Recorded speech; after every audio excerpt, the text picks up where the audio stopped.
எல்லாம் வல்ல அல்லாஹ்வின் நல்லடியார்களே, அல்லாஹ் ரப்புல் ஆலமீன் ரொம்பவும் இரக்கம் உள்ளவன், கருணை உள்ளவன். அந்த இரக்கம் உள்ளவன், கருணை உள்ளவன் மனித குலத்திற்கு நிறைய வெகுமதிகளை தந்திருக்கிறான். அந்த வெகுமதிகளை சரியான கோணத்தில் சரியான நேரத்தில் நாம் பற்றி பிடிக்கும் போது அல்லாஹ்வுடைய கருணை உடனடியாக கிடைத்துவிடக்கூடியதாக இருக்கிறது. அந்த ஒரு அடிப்படையில் அல்லாஹ்வுடைய கருணையை, அவனுடைய இரக்கத்தை பெற்றுத்தரக்கூடிய, இன்னும் எல்லா மக்களுடைய உள்ளத்திலும் இறைவனே கலிமா தையிபாவோடு மரணிக்கின்ற வாய்ப்பை படுத்த படுக்கையிலே நாசமுத்து போய் எல்லாராலும் ஒரு அவமான பொருளாக பார்க்கப்பட்டு அந்த நிலையிலே வஃபாத்தாகக்கூடிய நிலையிலிருந்து என்னை காப்பாற்றி விட இறைவா, ராகத்தான முறையிலே கலிமா தையிபாவோடு தௌபாவோடு பாவ மன்னிப்போடு உன்னை சேருகின்ற பாக்கியத்தை தந்துவிடு இறைவா என்றுதான் எல்லா மோமினுடைய நெஞ்சத்திலும் ஓடிக்கொண்டே இருக்கும், துவாவும் ஓடிக்கொண்டே இருக்கும். அந்த பாக்கியத்தை அல்லாஹ் ரப்புல் ஆலமீன் ஒரு அற்புதமான தொழுகையில் வைத்திருக்கிறான். இந்த பாக்கியம் மட்டுமல்ல, 12 வருட காலங்கள் தொழுத நன்மையை, 12 வருட காலங்கள் வணங்கிய நன்மையை அல்லாஹ் ரப்புல் ஆலமீன் இந்த ஒரு தொழுகையில் தந்து விடுகிறான். நாம் ஃபர்லான கடமைகளை செய்வதோடு என்ன செஞ்சிடறோம், சுருக்கிடுறோம். அந்த ரப்புடைய கருணை சுருக்கப்பட்டிருக்குதா? அவன் செய்யக்கூடிய நேமத்துக்கள் அனந்தம் அனந்தம். கண் பார்வையில், செவியில், இரத்த ஓட்டத்தில், சுவாசத்தில், உணவில், பரக்கத்தில், எல்லா வகையிலும் அல்லாஹ்வுடைய கருணை வியாபித்திருக்கிறது. இதுதான் அதுதான் இல்லாமல் எல்லா நிலைகளிலும் ரப்புடைய கருணை வியாபித்திருக்கிறது. அந்த கருணையாளனுக்காக எக்ஸ்ட்ரா தொழுதாதான் நமக்கு என்ன? அந்த எக்ஸ்ட்ரா தொழுகையில் ஒன்றாக இருக்கக்கூடிய, உபரியான தொழுகையில் ஒன்றாக இருக்கக்கூடிய, நபி அவர்களால் உச்சி முகர்ந்து பாராட்டப்பட்டு வாழ்த்துக்கள் சொல்லப்பட்ட ஒரு அற்புதமான தொழுகை தான் அவ்வாபீன் தொழுகை. அவ்வாபீன் தொழுகை, அவ்வாபீன் 6 ரக்காத்துக்கள் கொண்டது, 2 2 2 என்று 6 ரக்காத்துக்கள் கொண்டது. இந்த தொழுகையை ஒருவர் தொழுதாரேயானால் அல்லாஹ் ரப்புல் ஆலமீன் 12 வருட காலங்கள் வணங்கிய நன்மையை அல்லாஹ் அந்த தொழுகையாளிக்கு கொடுத்து விடுகிறான். எவ்வளோ பெரிய பாக்கியம் பாருங்க! 12 வருட காலங்கள் தொழுத நன்மையை அல்லாஹ் ரப்புல் ஆலமீன் இந்த அவாபின் பாக்கியவானுக்கு கொடுத்து விடுகிறான். கொடுத்ததோடு மட்டுமல்ல, இந்த தொழுகையினுடைய சிறப்பை பற்றி ஹஜ்ரத் அபூ ஹுரைரா ரலியல்லாஹு அறிவிக்கக்கூடிய வார்த்தை தான் அது. அது மட்டுமா, மலக்குகள் சுபசோபனம் சொல்கின்றனர், மலக்குகள் அவனை சூழ்ந்து கொள்கின்றனர். அவ்வாபின் தொழுகையாளி கவலைப்பட தேவையில்லை. அவனுக்கு பேக் போனாக, பின்புலமாக, அவனுக்கு என்றும் அவனை காக்கக்கூடிய கேடயங்களாக மலக்குகள் இருந்து கொண்டிருக்கின்றனர். சகோதரர்களை, எப்போது தொழுவது? மகரிபுக்கும் இஷாவுக்கும் இடையில் தொழக்கூடிய தொழுகை தான் அவ்வாபின் தொழுகை. மகரிப் தொழுத பிறகு உலக காரியங்களில் ஈடுபடாமல், உலக பேச்சுக்கள், வீணான பேச்சுக்கள் எதையும் பேசாமல், படைத்தவனே கதி என்று ஒரு நிலையில் இருந்து அல்லாவை தொழக்கூடிய தொழுகைக்கு பெயர் தான் அவ்வாபின் தொழுகை. சகோதரர்களே, அந்த தொழுகையாகப்பட்டதுதான் இவ்வளவு பெரிய பாக்கியத்தை தருகிறது. படுக்கையில் கிடையா கடந்து செத்து போறதுன்றது மனதுக்கு ஒவ்வாத ஒன்று.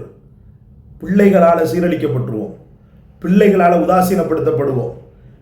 சபிச்சு திட்டி பேசி சாப்பாடு தர்றதுல இருந்து, நம்மளுக்கு கவனிக்கிறதுல இருந்து அல்லாஹ் உங்களை என்னையும் உலக மக்களையும் பாதுகாக்கணும். படுக்கையில் நாள்பட கடந்து வஃபாத்தாகிறது ஒரு பெரிய துயரம், அல்லாஹ் பாதுகாக்கணும். ரசூலுல்லாஹி ஸல்லல்லாஹு அலைஹி வஸல்லம் அவர்கள் இதுக்காக பிரத்யேகமான துஆலாம் செஞ்சிருக்கிறாங்க. படுக்கையில் கிடக்கலாம் ஒரு 5 நாள் 6 நாள் 10 நாள், அதுக்கு மேலே அப்படின்னும் போது தாழ முடியாது இல்லையா? யாருக்குமே சகிக்க முடியாது இல்லையா? படுத்த படுக்கையிலேயே சிறுநீர் பிரிவதும் மலம் பிரிவதும், அதற்கு பிறகு முதுகு புண், படுக்கை புண்ணுன்னு ஒன்று இருக்கு, ஒரு பலாய், அல்லாஹ் பாதுகாக்கணும். முதுகு தண்டு, பின் துவாரம், பின் பகுதி எல்லாத்துலேயுமே புண் வந்துடும் சகோதரர்களே. படுக்கை புண்ணுன்னு சொல்லுவாங்க, அது ஆறவே ஆறாது. அந்த அதாபுகளிலிருந்து உங்களை பாதுகாக்கணும்னு சொன்னால், அல்லாஹ் ரப்புல் ஆலமீனுடைய கருணை உன்மேல படணும்னு சொன்னால், அவ்வாபின் தொழுகை இன்றிலிருந்து எடுங்க. இன்ஷா அல்லாஹ் இன்றிலிருந்து எடுங்க. மகரிபுக்கும் இஷாவுக்கும் இடைப்பட்ட அந்த பொன்னான நேரம், அந்த பொற்குவியலான நேரம், நமக்கு வணக்க வழிபாடுகளுடைய சவாபுகளை அள்ளித்தரக்கூடிய நேரம், மலக்குகள் சூழ்ந்து கொள்ளக்கூடிய நேரம், மலக்குகள் நமக்காக துஆ செய்யக்கூடிய நேரம், அற்புதமான மகரிபுக்கும் இஷாவுக்கும் இடையுள்ள அந்த நேரத்தை அல்லாவிற்காக, இதையெல்லாம் அந்த பயங்கரங்களை எல்லாம் உள்ள கொண்டு வந்து நெஞ்சத்தில் நிறுத்தி, யா அல்லாஹ் அந்த பயங்கரங்களிலிருந்து என்னை காப்பாற்றணுன்ற அந்த ஒரு தாட்டோட தொடக்கூடிய அந்த அற்புதமான தொழுகையை கைவிடக்கூடாது இன்ஷா அல்லாஹ். அவ்வாபீன், அற்புதமான தொழுகை.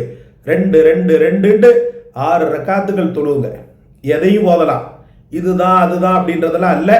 சின்ன சின்ன குட்டி குட்டி சூறாக்கள் உங்களுக்கு தெரிஞ்சதுன்னு சொன்னா அந்த சூறாக்களை ஓதி கூட தாங்க தொழுகலாம், தப்பில்லை.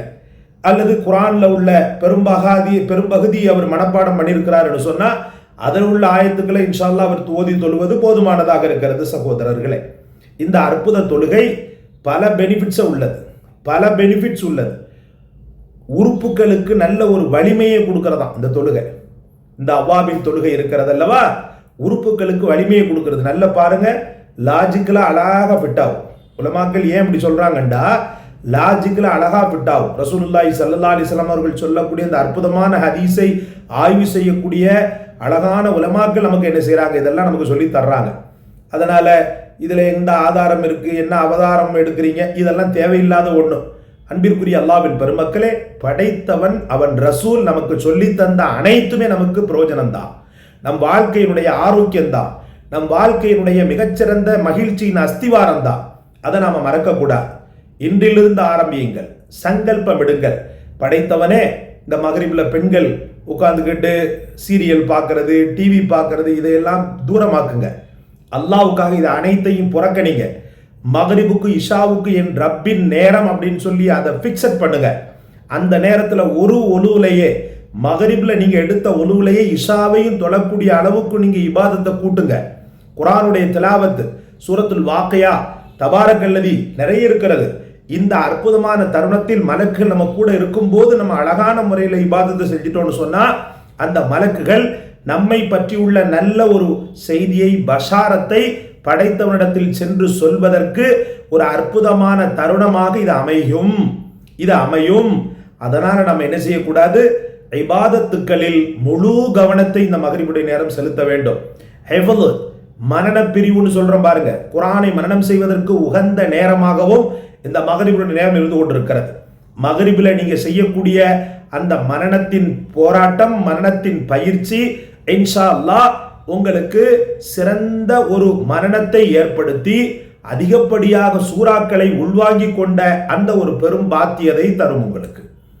எக்ஸெட்ரா சொல்லிக்கொண்டே இருக்கலாம். அதனால டிவி இது போன்றவைகள் பலாய் முசீபத்துக்கள்ல நம்முடைய காலத்தை நேரத்தையும் வீணாக்காம, அதிலும் குறிப்பாக மகரிபுடைய அந்த வக்தை, அந்த பொன்னான நேரத்தை வீணாக்கி விடாமல் நான் சொன்ன நீண்டகால படுக்கையில் சீரழிந்த மரணத்திலிருந்து பாதுகாக்கக்கூடிய 12 வருட இபாதத்துக்களை தரக்கூடிய, உடல் இயக்கங்களை உத்வேகப்படுத்தக்கூடிய, அற்புதமான மலக்குகளுடைய துஆபரக்கத்தை பெற்றுத்தரக்கூடிய இத்தொழுகை உங்கள் வாழ்க்கையின் லட்சியமாக மாறட்டும். அல்லாஹ் தௌஃபீக் செய்வானாக. இந்த காணொளி உங்களை பிடித்திருந்தால் லைக் செய்து, ஷேர் செய்து, சப்ஸ்கிரைப் செய்து மற்றவர்களையும் அவ்வாபின் தொழுகைக்காக நீங்கள் அழைக்கக்கூடிய ஒரு தாவத்தாக இன்ஷா அல்லாஹ் அந்த காணொளியை பகிருங்கள். அல்லாஹ் தௌஃபீக் செய்வானாக. ஜஸாக் அல்லாஹ். அஸ்ஸலாமு அலைக்கும் வரஹ்மத்துல்லாஹ்.